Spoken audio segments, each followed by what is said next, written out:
परम पूज्य श्री सोनू महाराज जी के नए नए उपाय सुनने के लिए चैनल को सब्सक्राइब जरूर करें और आगे से आगे शेयर जरूर। बाथरूम में लगा हुआ है जबकि पानी वहीं से आ रहा है, पानी में कोई फर्क नहीं है, पानी कोई चेंजिंग नहीं है, अलग नहीं आ रहा उसमें, परंतु उसकी बैठक वो जो नल बाथरूम में 500 का लगा था वो नल वहां पे भी 500 का ही लगा है, दोनों सेम रेट हैं, परंतु उसकी जगह बदलने के कारण हम वहां से पानी नहीं भरते हैं और उसकी जगह बदल गई। तो बाथरूम वाला नल क्या कह रहा है, यार मेरी कितनी बेइज्जती हो रही है, 500 का मैं ही हूं। एक छोटी सी बात बता रहा हूं, एक चीज और बता देता हूं। बिंदी 1 रुपये में आती है, कितने में? 1 रुपये की। और पायल चाहे 5,000 की हो चाहे 10,000 की हो, परंतु पहनी जाएगी पैरों में, क्योंकि वो पायल बन गई।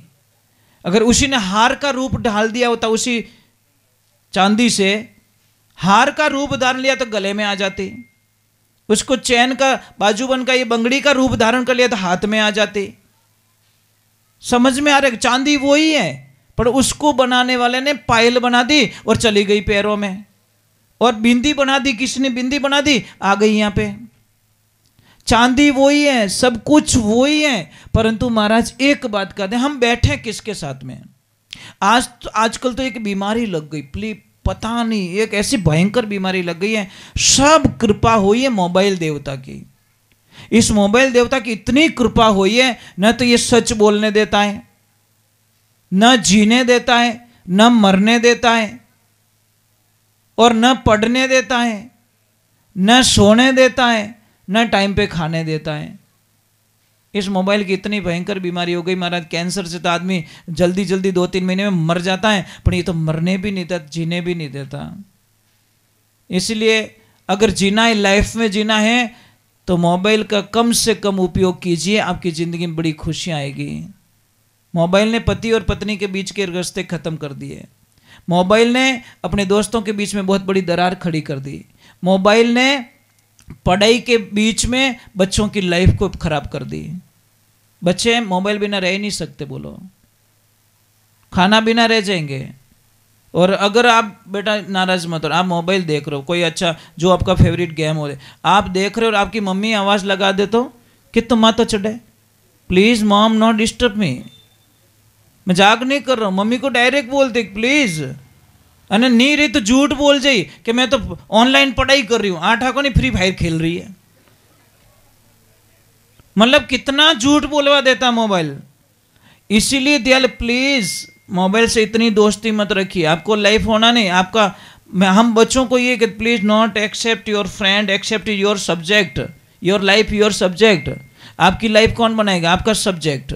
कोई दुनिया में आपका नहीं है, सिर्फ आपका सब्जेक्ट है, वो आप आसमान की ऊंचाई पे छू सकते हो। आप जहां पहुंचना चाहते हो वहां आपका सब्जेक्ट आपको पहुंचा सकता है। आपको डॉक्टर बनना है तो पूरा दिल से पढ़ाई कीजिए, आप डॉक्टर बन के बताओगे। अब मोबाइल में चिपी अड़ा रहे वो आखों दिन, तो डॉक्टर शायद ही बनो। आपको पायलट बनना है तो आपको वो सब्जेक्ट करना पड़ेगा, आपको वो कोर्स करना पड़ेगा, तो आप कुछ कर पाओगे। इसलिए ध्यान रखें। और एक और बीमारी भयंकर लग गई है, इतना मोबाइल पे I miss you, I like you, बस थोड़ी देर मैसेज नहीं आए तो दिमाग ही काम नहीं करे, टावर ही नहीं आवे। बोलो पता नहीं क्या बीमारी लग गई लोगों को। अरे मिस करना है तो उस परमात्मा को करो, मिस करना है तो अपने पापा को करो, मिस करना है तो अपनी माँ को करो।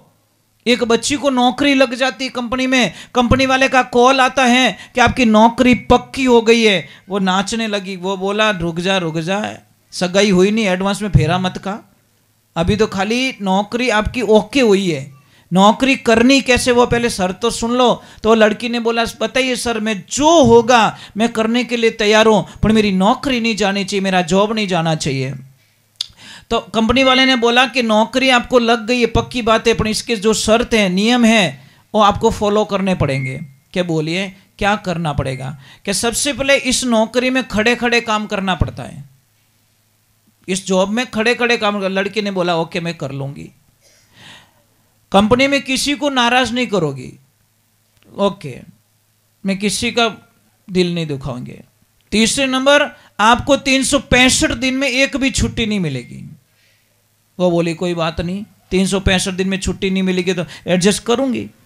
और चौथे नंबर की मेन बात है, 365 दिन काम करने के बाद में भी आपको तनख्वाह का 1 रुपया नहीं मिलेगा। वो लड़की बोली दिमाग खराब तेरा है कि मेरा है? 365 दिन काम मैं करूं, खड़े खड़े काम मैं करूं, सबको खुशी में रखूं और तनख्वाह का 1 रुपया ना मिले? कौन ऐसे बेवकूफ लोग हैं जो तुम्हारी कंपनी में काम करते हैं? कौन ऐसे लोग हैं? तो सामने वाले ने बोला कि हजारों ऐसे लोग हैं जो काम करते। कि कौन? कि बेटा योर मॉम, आपकी माँ। आपकी माँ है ने पूरा दिन बेचारी घर में काम करती है, कभी पापा से पेमेंट मांगा कि तनख्वाह का दो, मेरा 1 महीना हो गया तनख्वाह दे दो मुझे।